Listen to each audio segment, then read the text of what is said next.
Welcome friends, আপনারা দেখছেন education আর knowledge YouTube channel. বিশ্বের সবচেয়ে বড় গণতন্ত্রের উৎসব তথা এবারের লোকসভা নির্বাচনের চতুর্থ দফার ভোট গ্রহণ সম্পন্ন হয়েছে।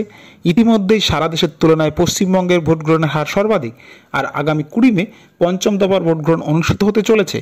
পঞ্চম দফায় বনগাঁ, ব্যারাকপুর, হুগলি, শ্রীরামপুর, আরামবাগ, উলুবেড়িয়া ও হাওড়া কেন্দ্রে ভোট রয়েছে। আর আজকের এই ভিডিওতে শেষ মুহূর্তে এই 7টি কেন্দ্রের মধ্যে কোন কেন্দ্রে কোন দল এগিয়ে রয়েছে বা আঞ্চলিক রাজনৈতিক পরিস্থিতি কী, সেই বিষয়ে শেষ মুহূর্তে অতি সংক্ষেপে আলোচনা করা হবে। তবে ভিডিও শুরুর আগে বলে রাখা ভালো, এই ভিডিও কেবলমাত্র একটি রাজনৈতিক আলোচনা। এখানে প্রকাশিত সমীক্ষা, সি ভোটার ও বিভিন্ন সংবাদ মাধ্যমের নির্যাস মাত্র। EK24 নিউজ এই সার্ভে করেনি এবং এই ভিডিও নির্বাচনকে প্রভাবিত করা বা অন্য কোনো রাজনৈতিক দলের পক্ষ নিয়ে নয়। গণতান্ত্রিক নিয়মে নিজের পছন্দের প্রার্থীকে ভোট দেবেন এবং সমীক্ষায় একটি আভাস মাত্র, এটি মিলতেও পারে নাও মিলতে পারে। মূল রায় জনতাই ঠিক করবেন। পঞ্চম দফার প্রথম কেন্দ্রটি হলো বনগাঁ, যেখানে মোট ভোটার 18,36,374 জন। এই কেন্দ্রে রয়েছে একচেটিয়া মৌটো সম্প্রদায়ের ভোট, যেখানে বিজেপির থেকে প্রার্থী হয়েছেন শান্তনু ঠাকুর, তৃণমূল কংগ্রেসের প্রার্থী হয়েছেন বিশ্বজিৎ দাস, কংগ্রেসের তরফ থেকে প্রার্থী হয়েছেন প্রদীপ কুমার বিশ্বাস। গত 2019 সালের লোকসভা নির্বাচনে 6,87,000 ভোটে এখান থেকে জয় পেয়েছিলেন বিজেপির শান্তনু ঠাকুর। তবে 2024 সালে বিজেপির তরফ থেকে সিএ লাগু হওয়ার ফলে এবং এই অঞ্চলে মতুয়া ভোট বিজেপির পক্ষে থাকতে পারে, যার ফলে এই কেন্দ্রে আবারও বিজেপি এগিয়ে থাকতে পারে বলে সমীক্ষার দিক থেকে এগিয়ে আছে। বাকিটা বোঝা যাবে আগামী 4 জুন। ব্যারাকপুর পঞ্চম দফার পরবর্তী কেন্দ্র হলো ব্যারাকপুর লোকসভা কেন্দ্র। এখানে বিজেপির থেকে প্রার্থী করা হয়েছে অর্জুন সিংকে, যিনি এই বছর তৃণমূলের টিকিট না পাওয়ায় বিজেপিতে আবার যোগদান করেন এবং বিজেপির তরফের থেকে টিকিটও পান। 2019 সালে খুব কম মার্জিন হলেও অর্জুন সিং গতবার জয়ী প্রার্থী হয়েছিলেন। তার দাপট এলাকায় বেশি। অপরদিকে তৃণমূলের দিক থেকে প্রার্থী হয়েছেন জগদ্দলের বিধায়ক পার্থ ভৌমিক। সিপিএমের পক্ষ থেকে প্রার্থী হয়েছেন দেবদূত ঘোষ।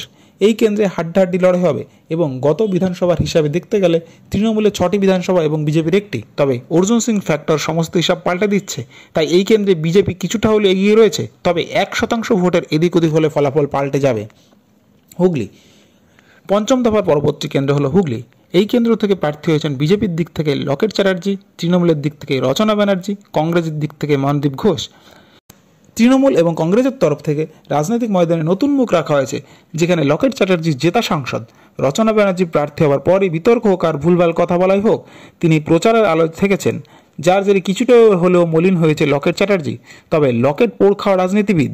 সাংগঠনিক দিক থেকে হুগলি বিজেপি যথেষ্ট স্ট্রং, সেই দিক থেকে বিজেপি এগিয়ে থাকবে। তবে লড়াইটা সহজ হবে না। 2% ভোটের এদিক ওদিক হলে এই কেন্দ্রের তৃণমূলও জিততে পারে। আপনাদের কি মনে হয় কমেন্ট করে জানাবেন। শ্রীরামপুর এবার আসা যাক পরবর্তী ভোট কেন্দ্র শ্রীরামপুরে, যেখানে দাঁড়িয়েছেন বিজেপির তরফ থেকে কবিশঙ্কর বোস, তৃণমূলের তরফ থেকে আগেরবারের জয়ী সাংসদ কল্যাণ ব্যানার্জি। এখানে কল্যাণ ব্যানার্জির হয়ে প্রচার করছেন কাঞ্চন মল্লিকও। আর শ্রীরামপুরে সবকিছু ঠিকঠাক থাকলে তৃণমূল প্রার্থী কল্যাণ ব্যানার্জি গিয়ে থাকবেন। আরামবাগ পরবর্তী কেন্দ্র হলো আরামবাগ। গতবার বিজেপি কম মার্জিনের ভিত্তিতে হেরেছিল। গতবার যে দলনেত্রী তৃণমূলের তরফ থেকে দাঁড়িয়েছিলেন, তিনি এবছর টিকিট পাননি। এবারে লোকসভা ভোটে দাঁড়িয়েছেন বিজেপির তরফ থেকে উকিল অরুণকান্ত রিগার, তৃণমূলের তরফ থেকে দাঁড়িয়েছেন মিতালি বাগ। এবারের ভোটে প্রধানমন্ত্রী প্রথমেই আরামবাগ কেন্দ্র থেকে প্রচার শুরু করেন, আর সেটা বড় ফ্যাক্টর হিসেবে কাজ করবে। অন্যদিকে গতকাল ভারত সেবাশ্রম ও রামকৃষ্ণ মিশন নিয়ে ওটা একাধিক ইস্যু, সাধারণ মানুষের মনে কী প্রভাব পড়বে আর সেটা ভোট মেশিনে আস লাগবে কিনা সেটা ভাববার বিষয় রয়েছে। তবে সব দিক থেকে দেখতে গেলে এই কেন্দ্রে বিজেপি কিছুটা হলে এগিয়ে রয়েছে। বাকিটা ঠিক হবে 20 মে জনতার রায়, আর বোঝা যাবে আগামী 4 জুন। উলুবেড়িয়া, যেখানে বিজেপি প্রার্থী হয়েছেন অরুণ উদয় পাল চৌধুরী, তৃণমূলের তরফ থেকে প্রার্থী করা হয়েছে সাজদা আহমেদকে, কংগ্রেসের তরফ থেকে আজহার মল্লিককে, আইএসএফের প্রার্থী মফিকুল ইসলাম। গত বছর এই কেন্দ্র থেকে 6,94,545 ভোটে তৃণমূলের সাজদা আহমেদ জয়ী হন, যেখানে বিজেপির জয় বন্দ্যোপাধ্যায় পেয়েছিল 79,586 ভোট। এবারে লোকসভা এই কেন্দ্র থেকে এবারও তৃণমূল এগিয়ে থাকবে বলে মনে করা হচ্ছে। হাওড়া পরবর্তী লোকসভা কেন্দ্র হল হাওড়া, যেখানে বিজেপির তরফ থেকে প্রার্থী করা হয়েছে রতিন চক্রবর্তীকে। রতিন চক্রবর্তী, যিনি পেশায় একজন চিকিৎসক এবং গত 2021-এর আগে তৃণমূল ছেড়ে তিনি বিজেপিতে যোগদান করেন। তৃণমূলের তরফ থেকে প্রার্থী করা হয়েছে প্রসূন ব্যানার্জিকে। প্রসূন ব্যানার্জি হাওড়ায় গত 3 বারের সাংসদ, তাকে পুনর্নির্বাচিত করা হয়েছে।